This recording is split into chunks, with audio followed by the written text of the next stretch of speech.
Start. Sir, at the outset, I wish to thank all the honorable members who can take part in this debate.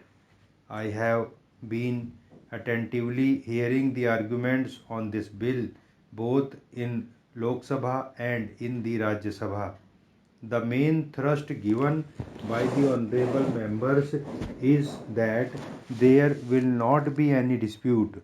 So, sir, what is the main thrust? The main thrust is that the farmers should get a remunerative price. The consumers, especially those in the PDS system, should get sugar at a reasonable price, and sugar mills have to run the sugar mills. The government is taking a balancing act. We are protecting the farmers and we are also protecting the consumers. We also see that the sugar mills are protected. I am not going into the details, but there are 2 to 3 points which have been raised here. One is regarding state advised price. Sir, regarding SAP, I can assure the government of India will not dilute it and we will not interfere with it. The second is regarding a particular amendment. The members have said that this particular amendment should not be included in the bill. I assure the members that it will not be in the bill. Now, certain members have said that clause 5 should be deleted. That was another issue which has been raised. Before something commenting anything on this, I would like to say something on this particular issue. Before 5 was deleted, what was the situation? There are two angles. One was about the cases which came in the apex court. Even though there was a clause of 50-50 profit sharing, if you take the situation in every state for the last 5 years, due to minimum support price, farmers were not getting 50-50 share. You can go through any state. You can take the case of even my state. The farmers there were not getting this 50-50 sharing in statutory minimum price even with regard to sugar. We wanted to see that these farmers get their due share. For that, what have we done? Sir, in the fair and remunerative price, we have added the seventh clause. In the seventh clause, we have added a cause factor and the profit the sugar mills make by generating electricity.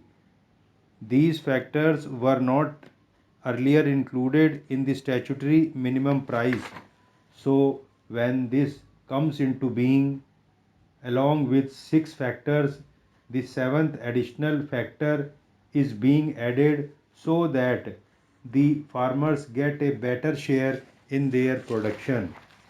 Now, I come to court cases. Honorable senior member of this house and veteran lawyer Shri Arun Jaitley has mentioned about these things in this house yesterday.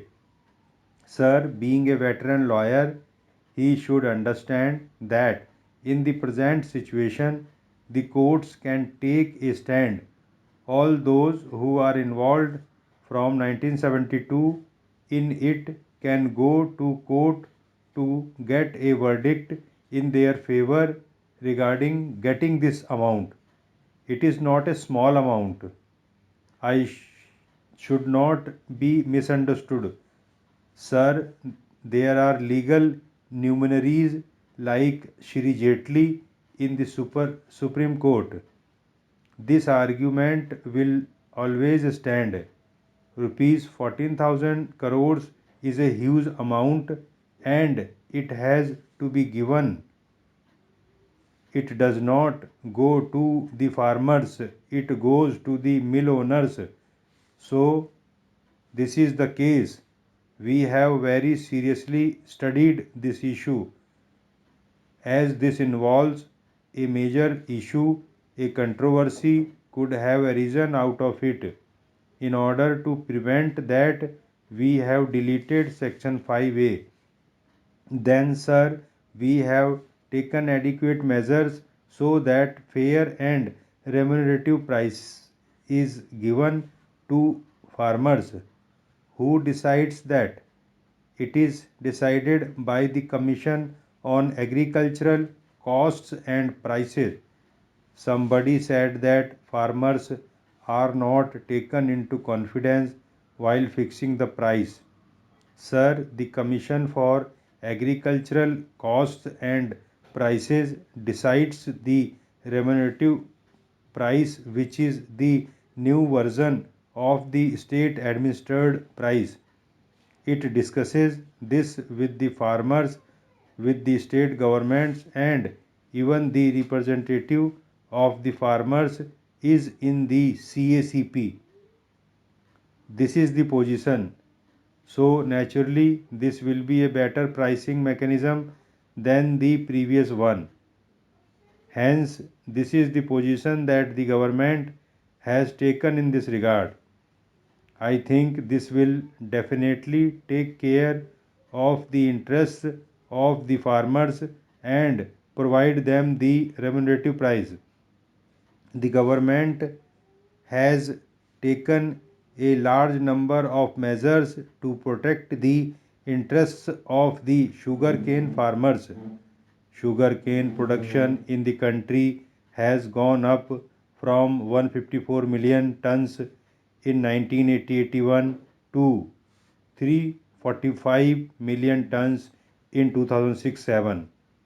In the same way, the crop area has increased from 2.7 million hectares in 1980 to 4.9 million tons at present.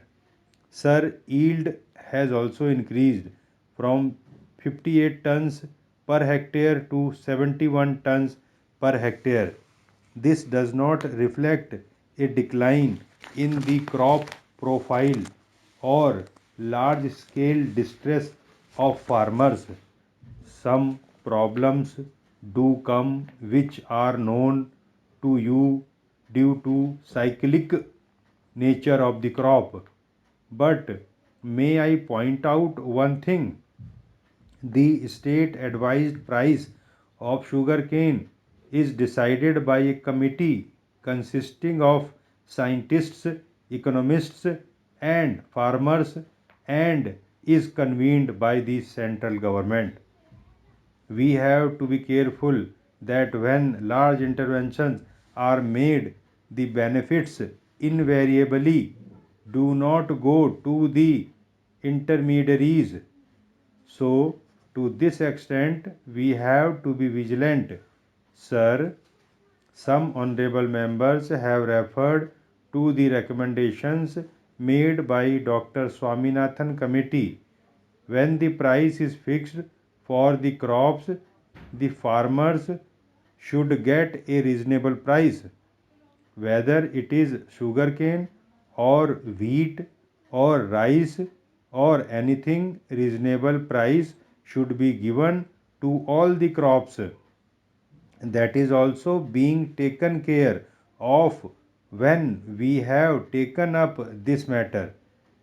I would argue that the government's intervention has resulted in achieving all its three objectives, which are price stability, remunerative price to farmers, and sustainable growth of crops substantially.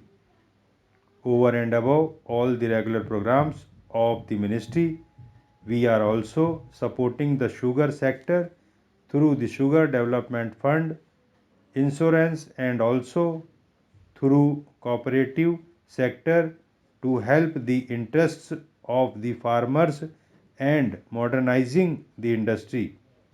Sir, the aim of the government is to make sugar affordable to the consumer, give a remunerative price to the farmers, and help the industry thrive without being exploited.